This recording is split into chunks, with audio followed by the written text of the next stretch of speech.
A continuación vamos a discutir cuál es el sistema de referencia en el cual se mide la longitud propia, para lo cual he puesto este ejemplo. Vamos a considerar que tenemos dos sistemas de referencia. S1 es un sistema que consideraremos en esta ocasión estático, fijo en la Tierra, ¿ok? Y S2 es un sistema que está subido en una nave que se mueve a velocidad v hacia esa dirección, hacia la derecha, ¿ok?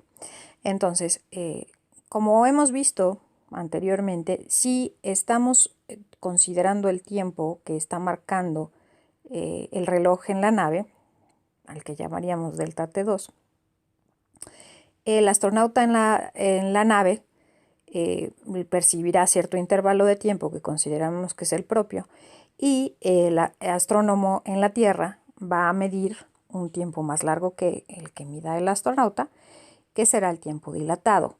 Como el sistema de la Tierra lo estamos llamando S1, entonces el tiempo que mida el astrónomo será delta T1, y sabemos que esto corresponde a la ecuación de la dilatación del tiempo, delta T1 igual a gamma por delta T2. Ahora, por otra parte, tenemos ya, porque hemos deducido, la ecuación de la contracción de la longitud, donde delta L, digamos, contraída es igual a delta L propia entre gamma. Ahora, aquí estoy siendo muy cuidadosa utilizando la notación de colores respetando los sistemas de referencia, pero aún no he explicado por qué la longitud contraída se mide en el sistema de referencia que se está moviendo. Eso no lo he dicho todavía y a eso es a lo que queremos llegar. Entonces vamos a volvernos a centrar en el problema donde tenemos dos estrellas, una estrella A y una estrella B. Y tenemos una nave que se desplaza horizontalmente de la estrella A a la estrella B. Vamos a suponer, para no causar confusiones, que la nave ya se venía moviendo a velocidad constante, v, y pasa por enfrente de la estrella A y se sigue hasta la estrella B. ¿Ok?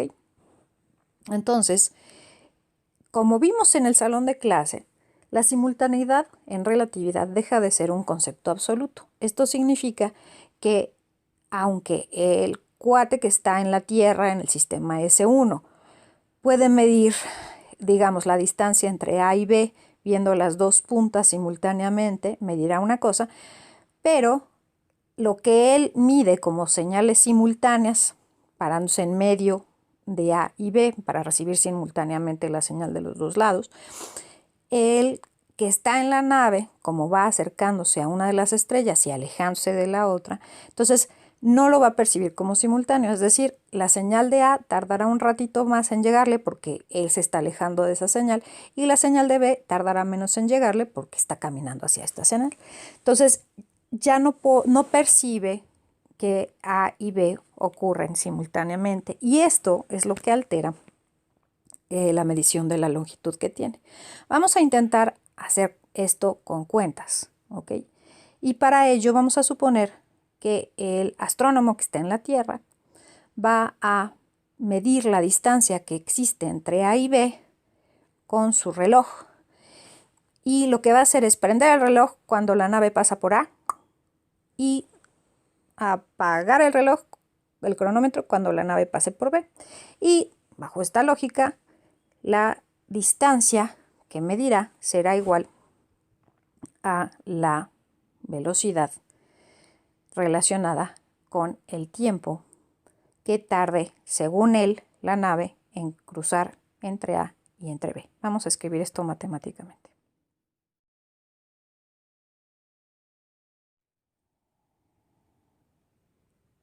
Entonces, por un lado, según S1,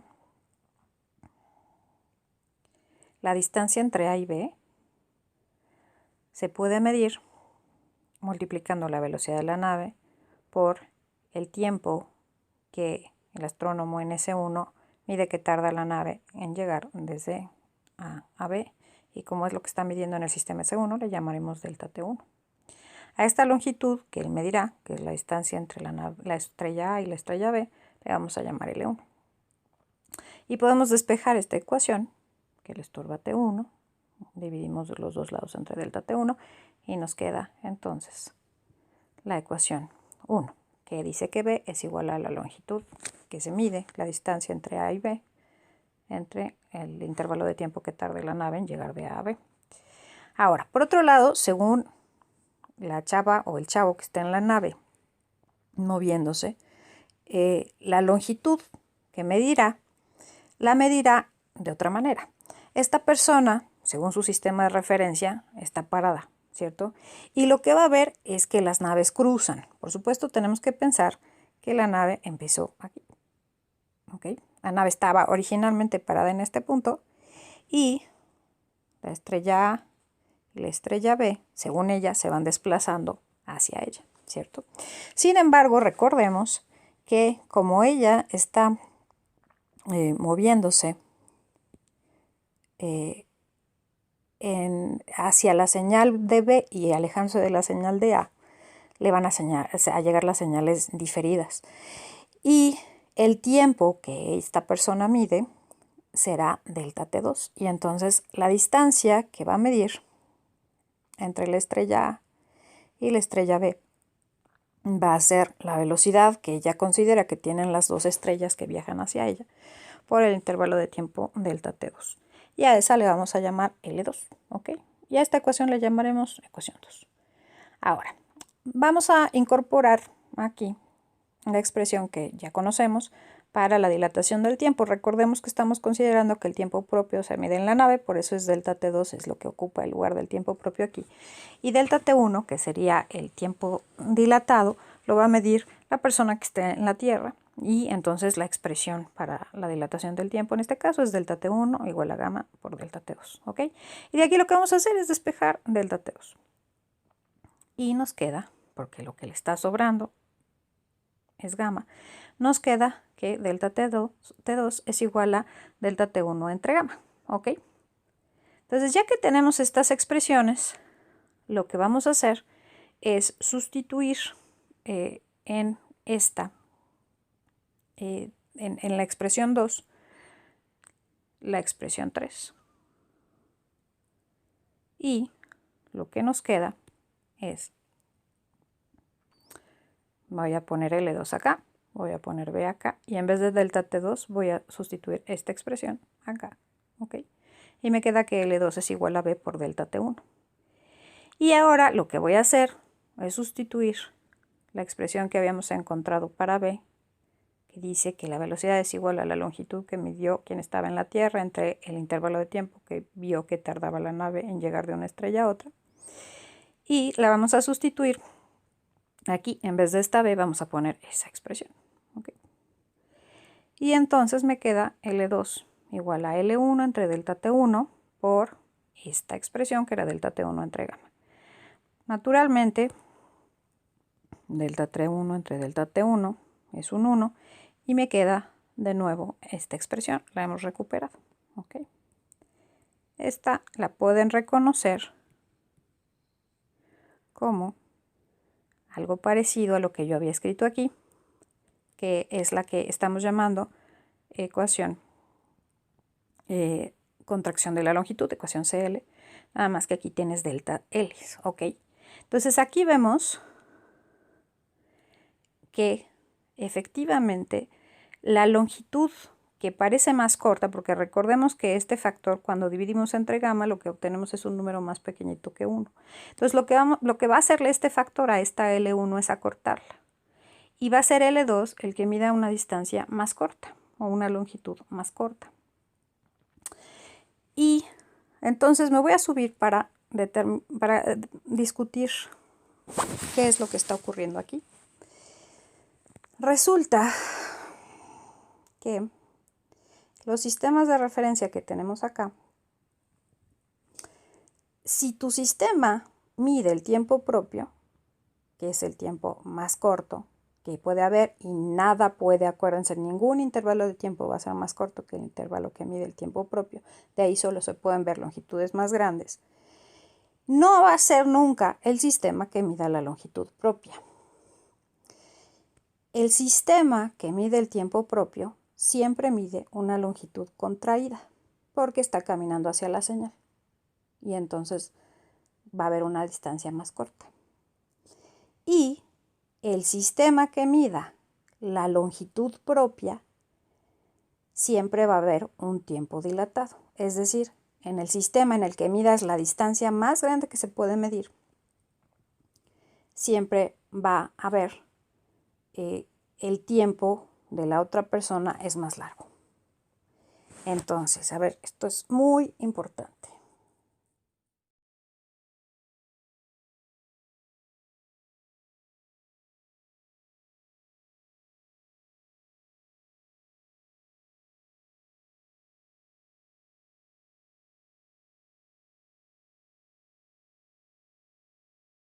Repito.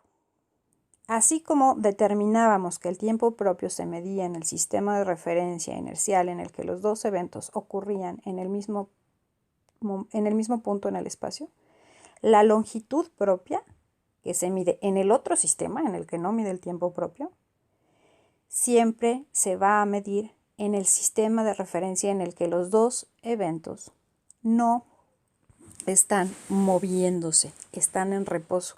Fíjense que con respecto a S1, A y B están fijas. Sin embargo, con respecto a S2, que es el sistema de la nave, las que se mueven son A y B. Por eso S2 no puede medir la longitud propia, porque respecto a ella, respecto a la nave, se están moviendo las estrellas. Y cuando se están moviendo las estrellas, las señales están llegando a tiempos dispares. Y por esa razón puede haber una percepción de que se está contrayendo la distancia. Y no solamente es una percepción, de nuevo, como en el caso anterior, los dos sistemas tienen razón y esto tiene consecuencias muy interesantes que vamos a discutir la siguiente clase. Así que repito, el sistema de referencia que mide que los dos eventos ocurren sin moverse en su sistema, están quietos con respecto a su sistema, ¿ok? No es que estén en el mismo punto en el espacio, pero no se están desplazando. Ese es el sistema donde se mide la longitud propia. Y a diferencia del caso del tiempo propio, la longitud propia es la longitud más larga que vas a tener. Y todas las demás longitudes van a percibir una longitud menor que la longitud propia. A diferencia del tiempo propio, en el que el tiempo propio es el más cortito y todos los demás tiempos se alargan, aquí la longitud propia es la más larga y todas las demás se acortan. Y por último terminaremos escribiendo la ecuación, las ecuaciones, las dos, en términos de tiempo propio y longitud propia. Y teníamos entonces que delta t, este es el tiempo, digamos, dilatado, es igual a gamma por delta t propio. Esta es la fórmula que iría a formulario. Esta se llama dilatación del tiempo. ¿Ok?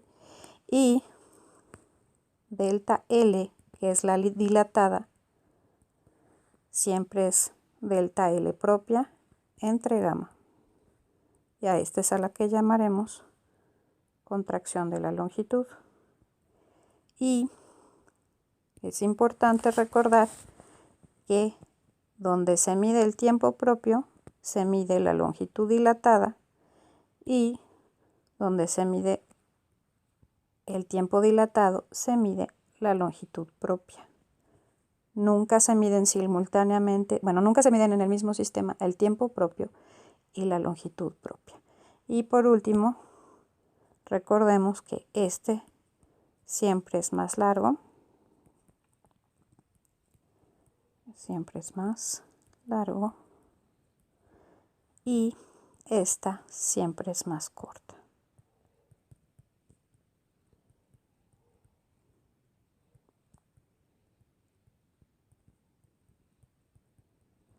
Donde voy a definirlo porque no lo he escrito. TP, delta TP es el tiempo propio y delta LP es L